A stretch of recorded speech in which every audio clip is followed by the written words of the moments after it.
Hi everyone! Welcome to Extraordinary Taste. Japanese cheesecake is known for its soft, light, and fluffy texture. It can be served either hot or cold. When served hot, it has a pleasant eggy aroma and melts in your mouth, while it is soft with a more cream cheese flavor when eaten cold.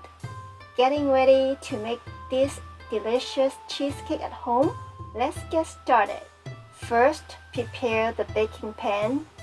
Put some cooking oil on a paper towel and apply it around the edge of the pan. This is an 8 by 8 inches pan with a height of 2 inches. The baking time may have to adjust slightly for different size pans. Line a piece of parchment paper at the bottom. The ingredients for the cake are very simple. 5 medium eggs. Separate the egg by sliding the yolk back and forth with the eggshell and let the white fall into a bowl. There are many ways to separate egg white from yolks. Choose whichever method works best for you. The goal is not to break the yolk and mess up the whites. Make sure the container for the whites is clean and dry.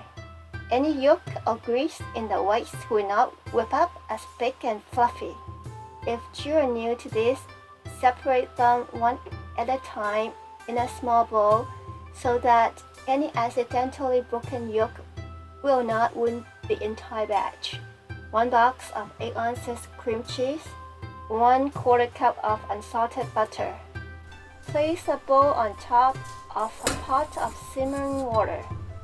Add in the butter and cream cheese. In this way, you don't have to bring the butter and cream cheese to room temperature before making the cake. As the cream cheese and butter soften, whisk until well combined and smooth. Add in 1/4 cup of milk. Do not add in the milk while melting the butter and cream cheese. Water will evaporate from the milk. Whisk until smooth and let the mixture to reach a temperature of about 160 degrees Fahrenheit. Then remove it from the heat. Sieve in 2 ounces of all-purpose or cake flour. It's okay to use all-purpose flour since we only use a small amount. In addition, the heat from the cream cheese mixture will break down some of the protein in the flour, weakening the cake structure. So the cake is light and soft. Once the flour is fully incorporated, add in the egg yolks one at a time. Whisk until smooth and the egg batter is done. Add in 1/4 teaspoon of white vinegar to the egg whites.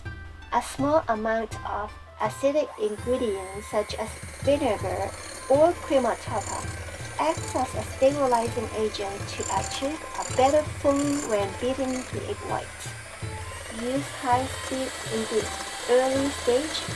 After the egg whites have been beaten to the foamy stage, add in 1/3 of the sugar. Use 2 ounces of sugar for mild sweetness and 3 ounces for regular sweet. The cream cheese flavor will stand out more with less sugar. Upon seeing small fine bubbles, add the second third of sugar. Continue beating. Add the remaining sugar when the egg whites start to thicken. Then reduce the speed to medium. The entire process takes about 4 to 5 minutes. Check for stiffness regularly when tracks begin to appear. That is when you lift the whisk, it forms a soft hook-like peak that holds its shape no matter how you turn it.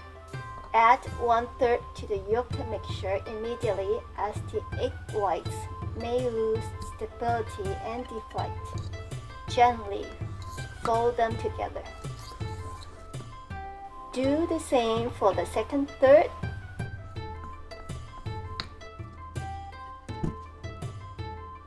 At last, pour the cake batter into the last third of egg white. You may wonder why switch the bowls. The container is usually larger for beating the egg whites. Transferring everything to the larger bowl for mixing makes more sense. Reach the spatula all the way to the bottom of the bowl and combine everything evenly into a smooth one-color batter. Pour the batter slowly into the baking pan. This helps popping some of the bubbles in the batter. Drop the pan on the table a few times to force air bubbles to rise to the surface. Add about 500 milliliters of boiling water to a larger baking pan.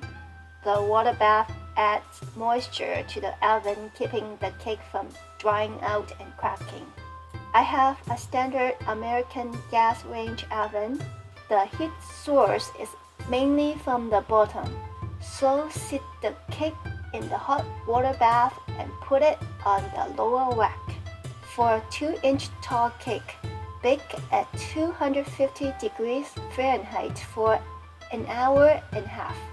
During baking, do not open the oven door to maintain the moisture level. Here is how the cake looks after it has been baked for 1.5 hours. There's no color on top because the oven's heat source is from the bottom. Now set the oven to boil. Monitor closely. It can be scorched in a blink of an eye. Bake until the top is golden, which takes about 3 minutes. Then turn off the oven. Open the oven door for 15 seconds to let out some of the heat to prevent the top from getting any darker. Close the door again with a crack open and let it sit in the oven for another 15 minutes to cool gradually. The cake will shrink while cooling, so don't be disappointed. Leaving the cake in the oven after baking prevents sudden temperature change, so slows the shrinkage and holds its shape better.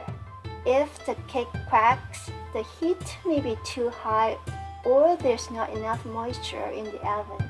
If it wrinkles up after cooling, you may need to increase the baking time.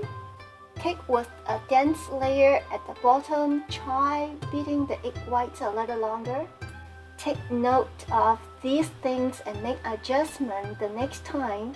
You will soon be able to bake a perfect Japanese cheesecake. Thank you for watching. I will see you next time.